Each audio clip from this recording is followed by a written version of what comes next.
నమస్తే. Welcome to Tollywood box office. This is Sushmita. So ఈ రోజు మనం మాట్లాడబోతున్నాం 3 బాడీ ప్రాబ్లమ్ సీజన్ 1 గురించి. ఈ సిరీస్ నెట్ఫ్లిక్స్ లో 2024 మార్చ్ 21న రిలీజ్ అయిన science fiction drama. Cixin Liu రాసిన రిమెంబరెన్స్ ఆఫ్ ఎర్త్స్ పాస్ట్ నవలల ఆధారంగా తీశారు. దీన్ని Game of Thrones creators David Benioff, D B Weiss మరియు అలెగ్జాండర్ వు తయారు చేశారు. ఇందులో Jess Hong, Jovan Adepo, Eiza Gonzalez, John Bradley, Benedict Wong లాంటి నటులు ఉన్నారు. ఇప్పుడు కథలోకి వెళ్దాం. ఈ కథ 2 టైమ్ లైన్ లో జరుగుతుంది. 1960లలో చైనా కల్చరల్ రిజల్యూషన్ మరియు 2024లో లండన్. భూమి మీద సైన్స్ ప్రయోగాలు విఫలమవుతున్నాయి. సైంటిస్టులు ఆత్మహత్యలు చేసుకుంటున్నారు. దీని వెనుక ఒక ఏలియన్ సివిలైజేషన్ శాంటీ ఉందని తెలుస్తుంది. వీళ్ళు 400 సంవత్సరాలలో భూమికి చేరుకోబోతున్నారు. 1960లలో ఒక యువ సైంటిస్ట్ చేసిన నిర్ణయం ఈ సంఘటనలకు కారణమవుతుంది. మరి ఇందులో మెయిన్ క్యారెక్టర్స్ ఏ వెన్జీ యువతిగా మరియు వృద్ధాప్యంలో చూపించారు. ఆమె చైనాలో తన తండ్రి మరణం చూసి శాంటీతో కమ్యూనికేట్ చేసే నిర్ణయం తీసుకుంటుంది.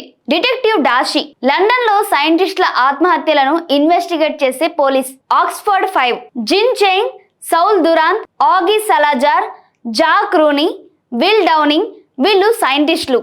ఈ సమస్యలో కీలక పాత్రలు పోషిస్తారు. థామస్ వేడ్ శాంటీ రాకను ఎదుర్కొనే స్ట్రాటజీలను ప్లాన్ చేసే నాయకుడు. టాటియనా శాంటీకి మద్దతు ఇచ్చే mysterious character. Episode 1 countdown. 1966లో చైనాలో ఏ జటై అనే ఫిజిక్స్ ప్రొఫెసర్ ను కల్చరల్ రివల్యూషన్ లో హత్య చేస్తారు. ఆయన కూతురు ఏ వింజీ చూస్తుంది. 2024లో డిటెక్టివ్ డాషి సైంటిస్టుల ఆత్మహత్యలను ఇన్వెస్టిగేట్ చేస్తాడు. ఆగి సలాజార్ కు ఒక కౌంట్ డౌన్ కనిపిస్తుంది. ఆమెకు మాత్రమే కనిపించేలా. ఆక్స్ఫర్డ్ 5లోని వేరా ఏ ఆత్మహత్య చేసుకుంటుంది. Episode 2 red coast. 1967లో ఏ వెంజీని రెడ్ కోస్ట్ మిలిటరీ బేస్ కు పంపిస్తారు. అక్కడ ఏలియన్స్ తో కమ్యూనికేషన్ ప్రయత్నిస్తారు. ఆమె సూర్యుడిని ఉపయోగించి సిగ్నల్ పంపుతుంది. శాంటీ నుంచి రిప్లై వస్తుంది. మీరు సమాధానం ఇస్తే మేము వస్తాం, మీ ప్రపంచాన్ని ఆక్రమిస్తాం. ఆమె రండి, మేము మిమ్మల్ని రక్షించుకోలేము అని సమాధానం ఇస్తుంది. 2024లో ఆగి తన నానో ఫైబర్ ప్రాజెక్ట్ ను ఆపేస్తుంది. కౌంట్ డౌన్ అదృశ్యమవుతుంది. Episode 3 destroyer of worlds. Jin మరియు జాక్ ఒక VR గేమ్ ఆడతారు. అది శాంటీ ప్రపంచాన్ని చూపిస్తుంది. 3 సూర్యులతో కూడిన అస్థిర వ్యవస్థ.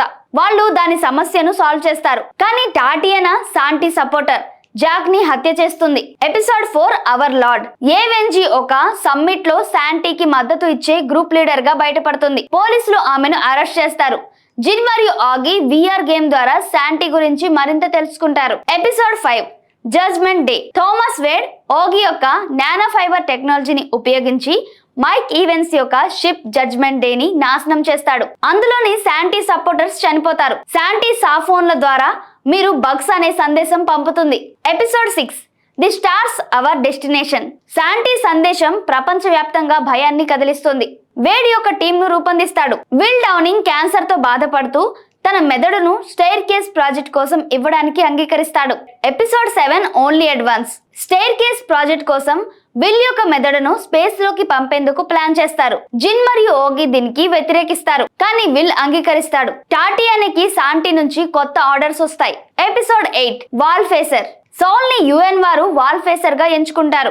శాంటీతో పోరాడేందుకు మానసికంగా ప్లాన్ చేయాలని ఆదేశిస్తారు. అతను దీన్ని నిరాకరిస్తాడు, కానీ అది ఒక ట్రిక్ గా భావిస్తారు. స్టైర్ కేస్ ప్రాజెక్ట్ విఫలమవుతుంది. విల్ యొక్క మెదడు స్పేస్ లో తప్పిపోతుంది. డాషి జిన్ సోల్ లను మనం బగ్స్ కానీ బగ్స్ బతకగలవు అని ప్రోత్సహిస్తాడు.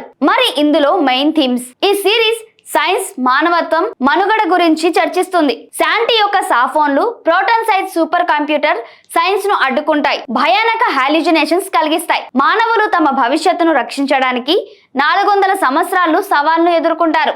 ఏ వెంజీ యొక్క నిర్ణయం మానవాళి పట్ల నమ్మకం కోల్పోవడానికి చూపిస్తుంది. శాంటీ మరియు సాఫోన్స్. శాంటీ 3 సూర్యులతో కూడిన అస్థిర గ్రహం నుంచి వస్తాడు. అందుకే వాళ్ళు భూమిని ఆక్రమించాలనుకుంటారు. సాఫోన్స్ అనే 2 ప్రోటాన్ సైజ్ కంప్యూటర్స్ భూమి మీద సైన్స్ ను డిస్టర్బ్ చేస్తాయి. కౌంట్ డౌన్లు, స్టార్ బ్లింకింగ్ వంటివి కలిగిస్తాయి. వాటి శక్తి అపారమైనది, కానీ 2 మాత్రమే ఉన్నాయి. మరి దీని plus points. Story science fiction fans కు ఆసక్తికరంగా ఉంటుంది. థ్రిల్లింగ్ మిస్టరీతో. విజువల్ ఎఫెక్ట్స్, స్పెషల్ ఎఫెక్ట్స్ అద్భుతంగా ఉంటాయి. బెండిక్ట్ వాంగ్, జెస్ హాంగ్ నటన సిరీస్ కు బలంగా అనిపిస్తాయి. సైన్స్, ఫిలాసఫీ, మానవత్వం మీద ఆలోచనలు రేకెత్తిస్తాయి. మరి దీని మైనస్ పాయింట్స్: టైమ్ లైన్లు మారడం వల్ల కొంత కన్ఫ్యూజన్ కలగవచ్చు. కొన్ని క్యారెక్టర్స్, ముఖ్యంగా ఆక్స్ఫర్డ్ 5 లో కొందరు, దాని డెవలప్మెంట్ తక్కువగా ఉంది. ఎడిటింగ్ ఓపెన్ గా ఉంది. సీజన్ 2 కోసం వేచి చూడాల్సి వస్తుంది. అయితే ముందుగా దీని ఎడిటింగ్ గురించి మాట్లాడుకోవాలి. సీజన్ చివర్లో సౌల్ ని వాల్ ఫేసర్ గా ఎంచుకుంటారు, కానీ అతను నిరాకరిస్తాడు. స్టైర్ కేస్ ప్రాజెక్ట్ విఫలమవుతుంది. విల్ యొక్క మెదడు స్పేస్ లో తప్పిపోతుంది. శాంటీ వేడ్ ని భయపెడుతూ వాళ్ళ శక్తిని చూపిస్తారు, కానీ డాషీ, జిన్ సౌల్లను ప్రోత్సహిస్తూ బగ్స్ బతకగలవు అని చెప్తాడు. మానవాళికి ఆశను ఇస్తాడు. సీజన్ 2 గురించి ఇంకా అధికారిక ప్రకటన ఇంకా రాలేదు, కానీ షో రన్నర్స్ ప్లాన్ చేస్తున్నారు. 3 body problem science fiction, mystery, drama ఇష్టపడే వాళ్లకు అద్భుతమైన ఎంటర్టైన్మెంట్. కొన్ని లోపాలు ఉన్నప్పటికీ స్టోరీ, విజువల్స్, సైంటిఫిక్ కాన్సెప్ట్స్ ఈ సిరీస్ ను చూడదగ్గదిగా చేస్తాయి. మీరు ఈ సిరీస్ చూసారా? మీకు ఎలా అనిపించింది? కామెంట్స్ లో తెలియజేయండి. ఇలాంటి మరిన్ని వీడియోల కోసం మా ఛానల్ ను సబ్స్క్రైబ్ చేయడం మర్చిపోకండి. బెల్ ఐకాన్ కూడా క్లిక్ చేయండి. మరో ఇంట్రెస్టింగ్ వీడియోతో మళ్ళీ కలుద్దాం. Until then, bye bye.